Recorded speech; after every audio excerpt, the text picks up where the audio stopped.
what should I be thinking about okay, maybe I need to adjust my grind setting.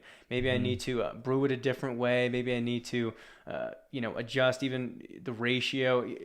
How would you go about dialing in a coffee? Yeah, absolutely. So first and foremost is to be able to properly taste and understand what you're tasting. And so in that I think you've got to kind of hone in. I mean, we have like 5 or 6 coffees at our house right now.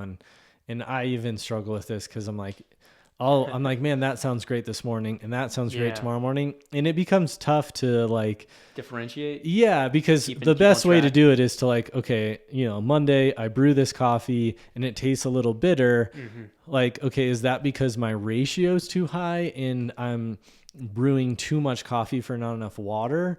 And I actually need to kind of lessen that. So maybe I'm at a 1-to-17 ratio, or 1-to-16. I should be at a 1-to-17. Mm-hmm. Or is it that it's too bitter and that's because it's too fine of a grind and I should coarsen it slightly? And so, maybe the next day you coarsen your grind slightly and it tastes better. Like, okay, like that's great. I'm moving in the right direction. It's less bitter, but it still has some bittering aspects to it. Like, okay, I'm going to go to 1-to-16.5. Yeah. So bitter would be, it'd be over extraction, right? Correct. Yeah. So over extraction, bitter, you'd grind finer. You would want to grind coarser.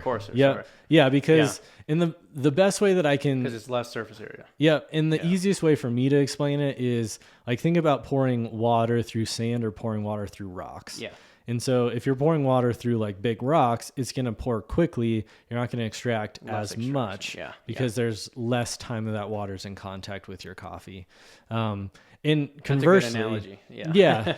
Because also then you can diagnose time. Like, okay, this one took me 5.5 minutes. It should be around 4. Yeah. Like, well, that's a grind issue. Like coarsen your grind so that coffee can filter through. That coffee also is probably bitter. Yeah. Because it's over extracted. It's sitting too long. It has too much time in contact with. So would that be your first way to troubleshoot? Is trying to address based off bitterness, or the inverse would what be too acidic, or is that along the lines of? It could be like between the coffee almost like weak tasting. It's going to be kind of watery under extracted. Okay. And so, or you're just not getting any body to it. So it's just acidic and it's like, it's got nothing to kind of uphold the coffee. Yeah. That could be, and what I would tell people is try to, and again, it's tough because you've got 12 ounces of coffee to work with. You want to get the best out of it each time. Mm-hmm. Same thing with espresso though, like focus on one variable, change one variable at a time.